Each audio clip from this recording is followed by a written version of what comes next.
He spent our anniversary with his ex. I said nothing, just let him find the suitcases waiting. The night of our 4-year anniversary, the man I loved walked through the door reeking of another woman. Lipstick on his collar, a flimsy lie already forming on his lips. Little did he know, this wasn't the end of our story, it was just the beginning of his absolute unraveling. It was October 14th, our anniversary. I had everything ready, dinner at La Jang, a handwritten card, a vintage watch. But Brandon wasn't there. He strolled in at 11:30 p.m., disheveled, holding wilted gas station roses, reeking of a jasmine perfume I'd smelled on him before. And lipstick? Definitely not mine. Traffic was insane. Babe, he mumbled, avoiding my gaze, spouting his usual property showing ran over excuse. I just sat on the couch, sipping wine I'd opened hours ago, watching the extinguished candles. For years. For years of late client meetings that always coincided with Instagram posts from his ex, Melissa, tagged at our favorite spots. My voice was impossibly steady. How was Melissa? His face drained. The roses slipped from his hand. What are you talking about? I turned my phone screen toward him. Melissa's Instagram story. Brandon's unmistakable profile in the background of her selfie at departure restaurant. The timestamp read 8:45 p.m. Our reservation had been for 7. I can explain, he stammered, hands raised like I was holding a weapon. Don't. I stood, smoothing the black dress I'd bought for our dinner. I'm not interested in explanations. I'm interested in patterns. I walked to our bedroom, Brandon following. On our bed lay 4 years of meticulously organized evidence, printed screenshots, credit card statements with hotel charges, receipts from jewelry stores where I'd never received a gift. His laptop was open on my pillow, logged into his iCloud. You had no right to go through my things, he whispered, his voice cracking. And you, I retorted, you had no right to spend 4 years making me feel crazy for questioning what my gut already knew. I picked up the manila folder I'd assembled over the past 3 weeks. Here's what's going to happen. You're going to sleep at Marcus tonight. Tomorrow, you're going to come back and pack. I've spoken to the landlord. My name stays on the lease. Yours comes off. Audrey, please. Melissa and I are just friends. She's going through a hard time. She's been going through that divorce for 18 months, Brandon. Funny how her hard time requires candlelit dinners and weekend trips to Cannon Beach. I pointed to a receipt. This $270 charge at Stephanie Inn? That was the same weekend you had that conference in Bend. His jaw tightened. You're paranoid. I've never cheated. Then explain the charge at Planned Parenthood on your credit card from July. I held up the statement. I have an IUD, Brandon. I haven't needed their services in 3 years. Silence. It filled our bedroom like poison. He stood, mouth opening and closing, searching for a lie. But I'd spent 3 weeks verifying every detail, every date. Get out, I said quietly. Your brother is expecting you. I texted him 20 minutes ago. You contacted Marcus? Anger broke through his shock. You had no right. He deserves to know his brother is a liar. Your whole family does. But don't worry, I'm not broadcasting this yet. I let the word hang. That depends entirely on how cooperatively you handle what comes next. Brandon's face shifted from anger to calculation to fear. He knew I wasn't bluffing. What he didn't know was exactly what I had planned. That uncertainty made him grab his keys and leave. The door slammed. His footsteps faded. I stood there, surrounded by evidence, and didn't cry. I'd done my crying 3 weeks ago. Tonight wasn't about grief. Tonight was about the first move in a game where Brandon would lose everything. I opened a folder of screenshots I hadn't shown him yet. The ones from his business partner's wife, Linda. The ones showing he used their joint business account to fund his affair. He'd lied to more people than just me. Tomorrow, phase 2 would begin. Tonight, I poured another glass of wine, deleted our anniversary reservation, and started composing an email that would change everything. Jessica arrived at 7 a.m. You actually did it, she said. I have expected to find you crying and taking him back. Those days are finished.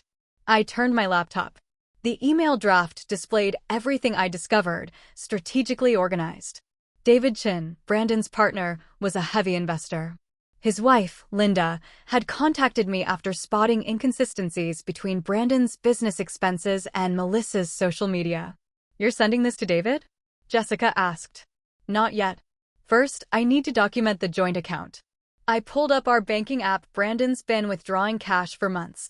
$300, $500. Labeled business expenses, but going to hotels, restaurants for two. I showed her my spreadsheet. A $2,000 jewelry purchase I never received, but Melissa posted it on Instagram 3 days later. "He used your joint money to buy his ex-jewelry?" Jessica's voice rose. "Audrey, this is financial abuse." "I know. And David needs to know his partner is embezzling." I typed another paragraph into the email. "Brandon claimed client gifts, but I have proof he spent it on Melissa." My phone buzzed. "Brandon, asterisk, we need to talk." "I'm coming by at lunch." Asterisk, absolutely not, I replied. Asterisk, you can collect your things Saturday at noon. Jessica will be here as witness. Anything you want to discuss goes through text or email. Asterisk, he texted back.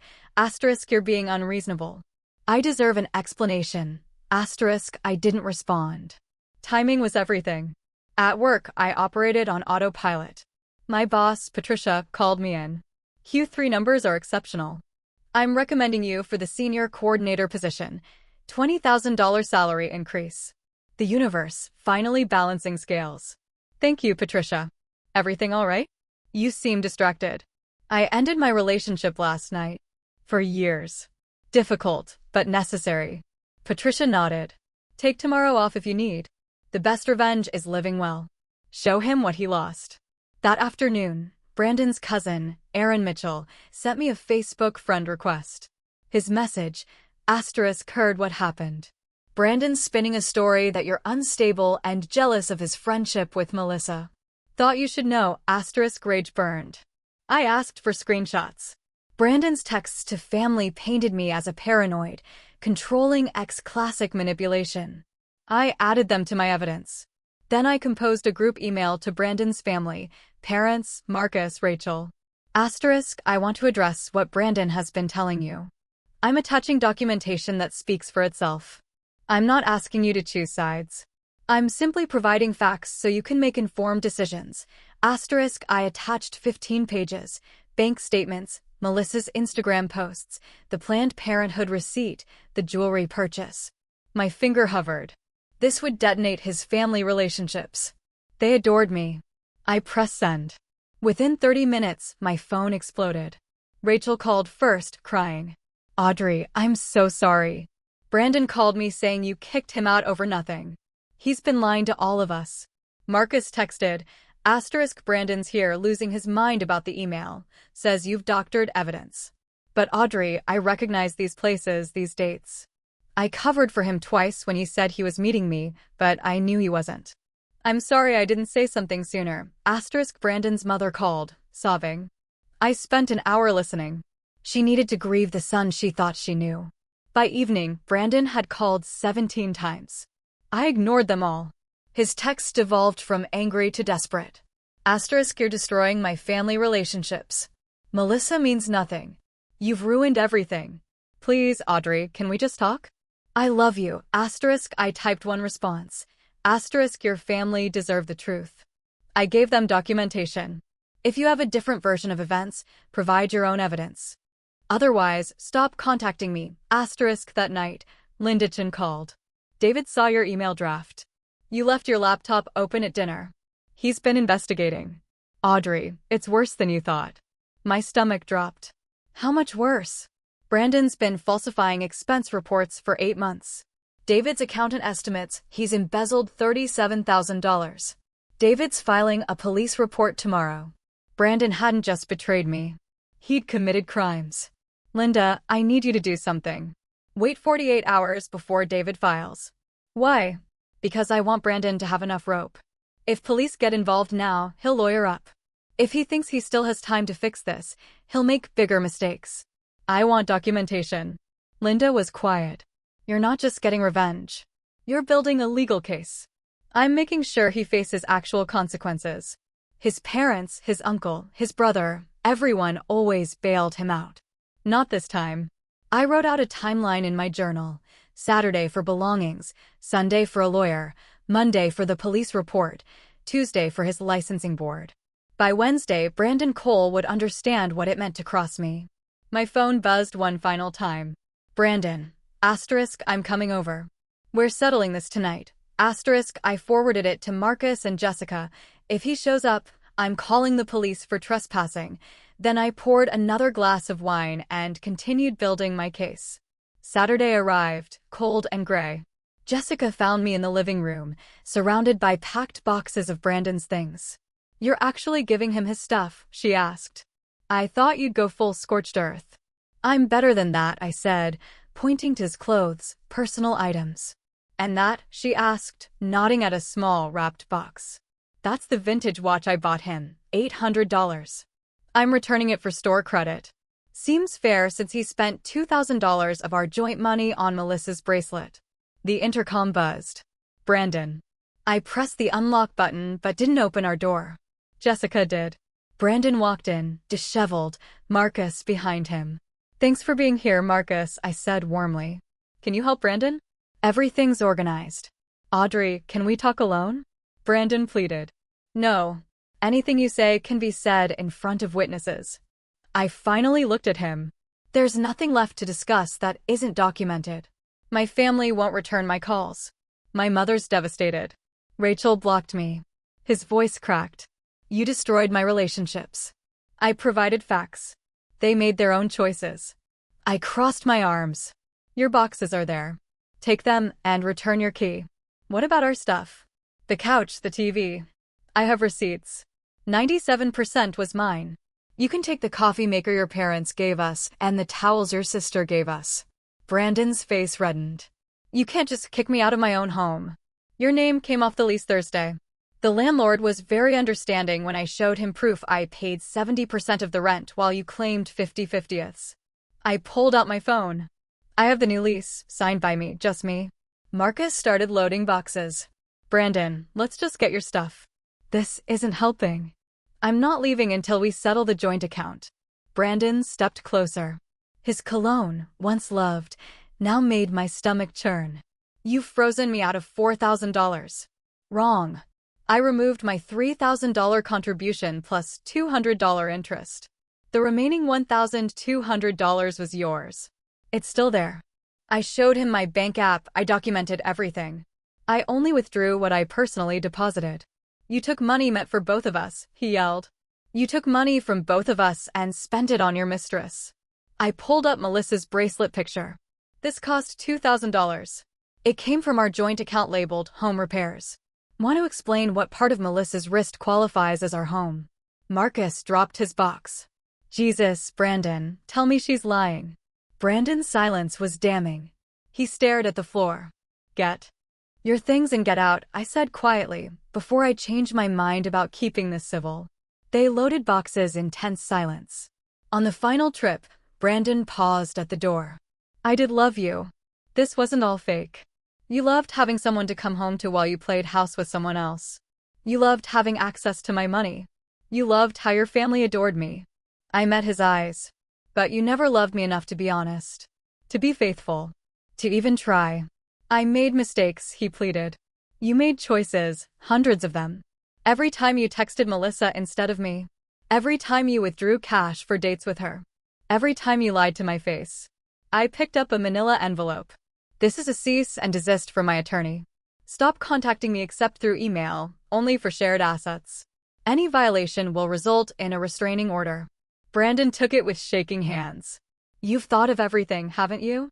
I had 3 weeks while you were too busy with Melissa to notice. I'd stopped believing your lies. Jessica locked the door. You were ice cold, she said. I'm impressed and slightly terrified. I'm not done yet, I replied, opening my laptop. Phase 3 starts Monday. Sunday, I met attorney Sarah Nakamura. She specialized in financial fraud. The joint account withdrawals might be legally gray, but the pattern of deception, combined with business embezzlement, creates a compelling case for financial abuse. She advised against social media exposure, but confirmed reporting professional misconduct was protected. Just stick to facts. Monday, David Chin filed his police report. By evening, Brandon was arrested for embezzlement and released on bail, his parents posted. Rachel texted, he called mom from jail crying. Mom told him he orchestrated his own destruction. She's never been this disappointed. Tuesday, I filed my complaint with the Oregon Real Estate Agency, attaching 30 pages of evidence and the police report. Wednesday, Brandon called from an unknown number. I answered. You've destroyed my entire life. I lost my license, David's suing me, my family won't talk. I'm going to lose everything. You already lost everything. I'm just making sure there are consequences. I'm going to prison, Audrey. Is that what you want? I want you to face the same reality everyone else faces when they steal and lie. No one protected me when you stole from our account or humiliated me with your affair. Why should you get special treatment? Please, I'll go to therapy. I'll make amends. Just stop this campaign. It's not a campaign. It's accountability. My voice was level. You committed crimes. I didn't make you do that. I just refused to cover for you. Melissa left me the second things got difficult. She said she couldn't handle the drama. Shocking that someone dating a taken man lacks integrity. I have nothing left. You've taken everything. No, I corrected.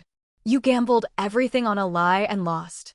This is what consequences look like for someone who's never had to face them. He was sobbing now. I'm sorry, God. I loved you. If you loved me, you would have been faithful. If you loved me, you wouldn't have stolen from me. I felt cold satisfaction. You're not sorry you hurt me. You're sorry you got caught. What do I have to do to make this right? Accept responsibility. Plead guilty. Pay David back. Stop calling me crazy.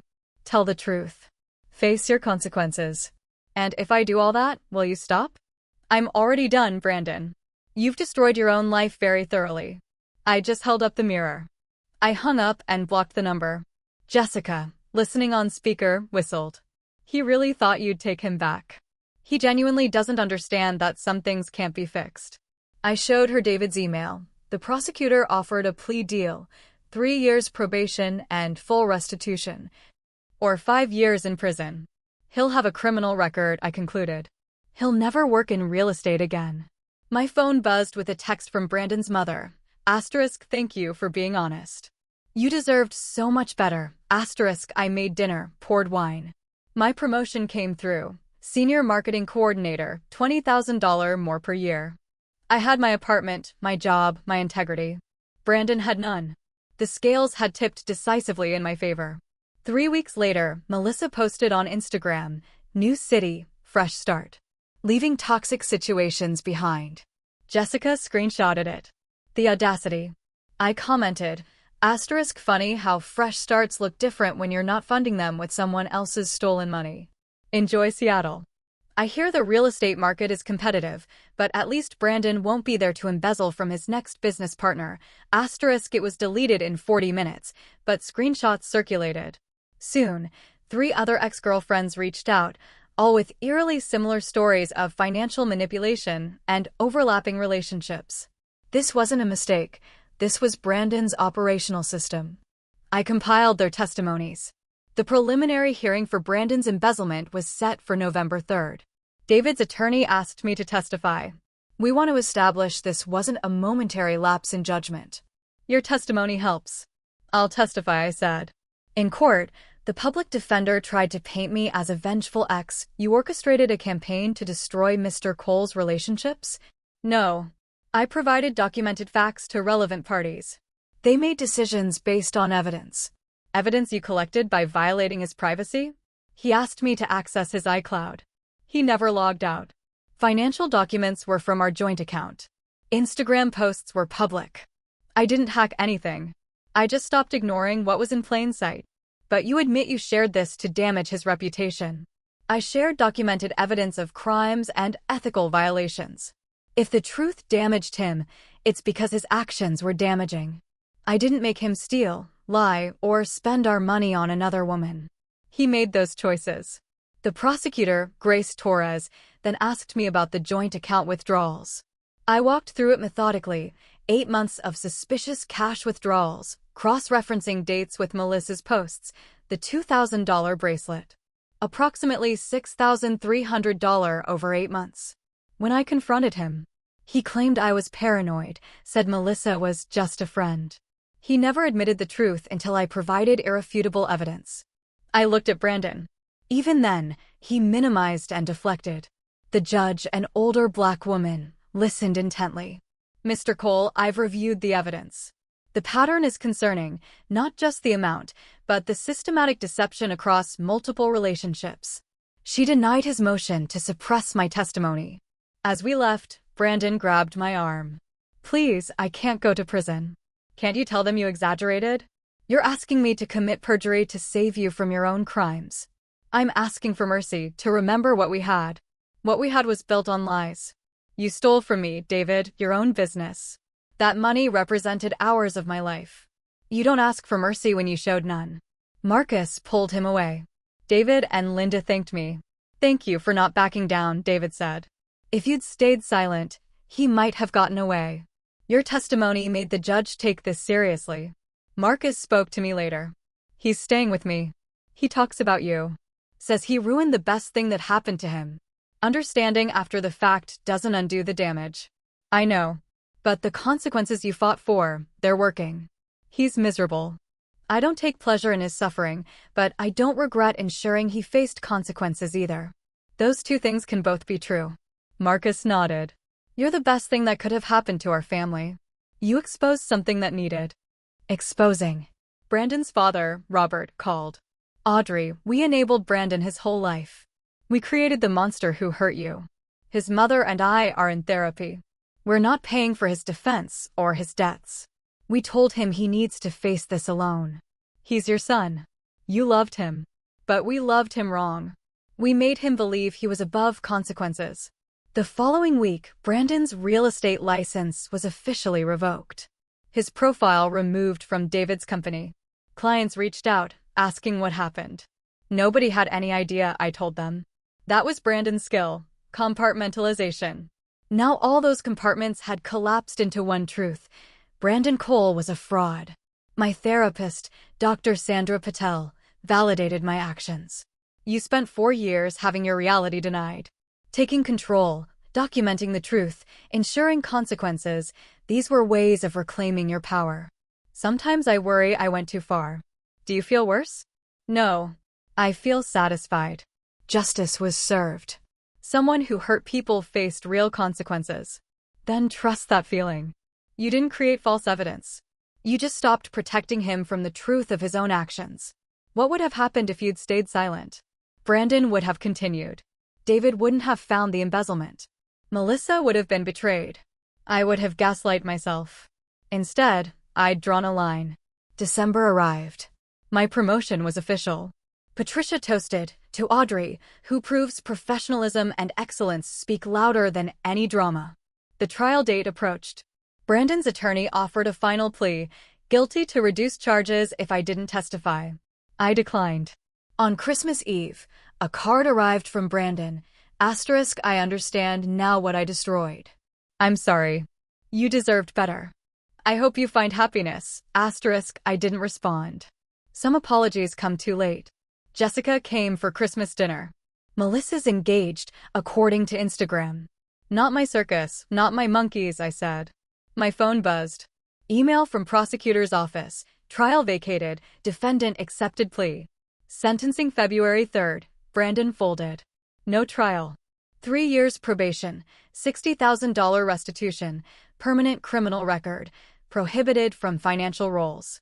He took the plea, I told Jessica. Disappointing. I wanted to watch you destroy him. This is better. He admitted guilt. Acknowledgement on record that I wasn't crazy or vindictive. That everything I said was true. The sentencing hearing was anticlimactic. Brandon, diminished, stood before Judge Martinez. David read his victim impact statement, voice shaking with controlled anger. When the judge asked if I wanted to speak, I approached the podium. Brandon looked up, no remorse, only resentment.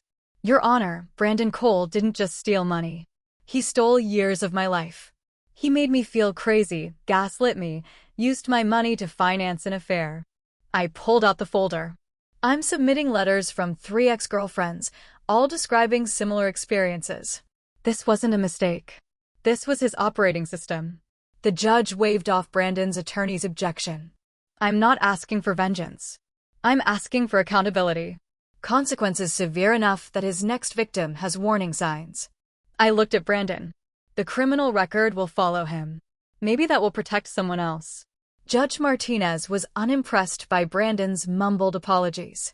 Mr. Cole, your deception, sophistication, and duration are striking. This wasn't impulse. You systematically stole from your partner, manipulated your girlfriend's finances, betrayed family. You're not the victim here. You're fortunate for this plea.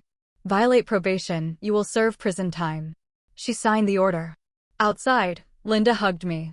It's over. David added, thank you for not backing down. Marcus approached. He's staying with me.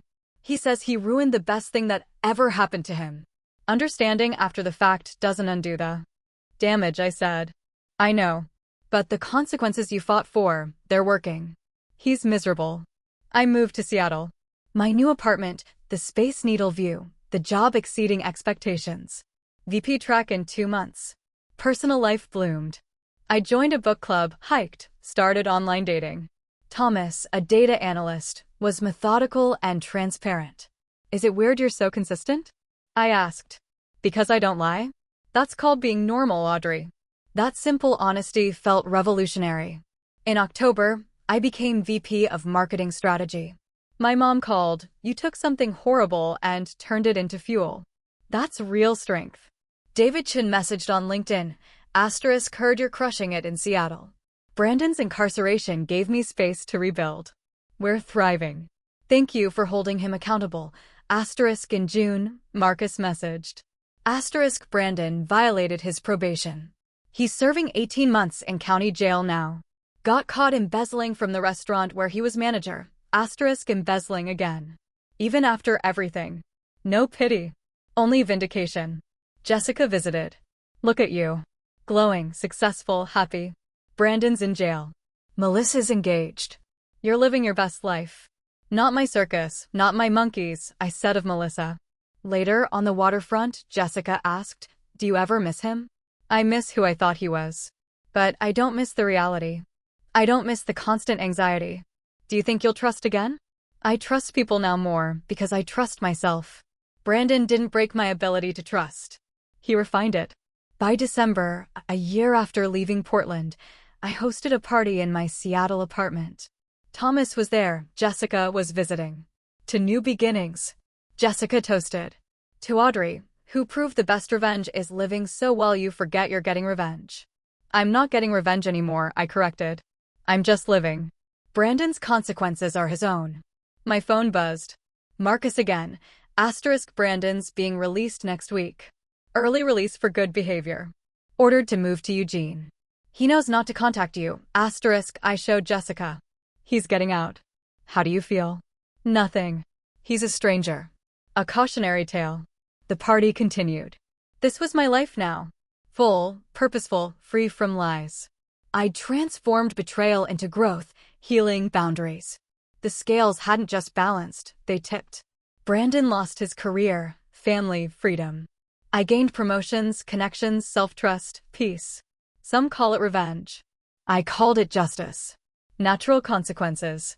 The universe giving him what he'd earned. And most importantly, I called it closed. Brandon's story was finished for me. My story was just beginning, written on my own terms, in a city where no one knew who I used to be. Not his destruction, but my reconstruction. Not his loss, but my gain. Not his punishment, but my freedom. I raised my glass, silent and private, to 4 years wasted on a liar, and every year afterwards spent becoming someone worthy of truth. The chapter was closed. The book continued. Every page forward was mine alone.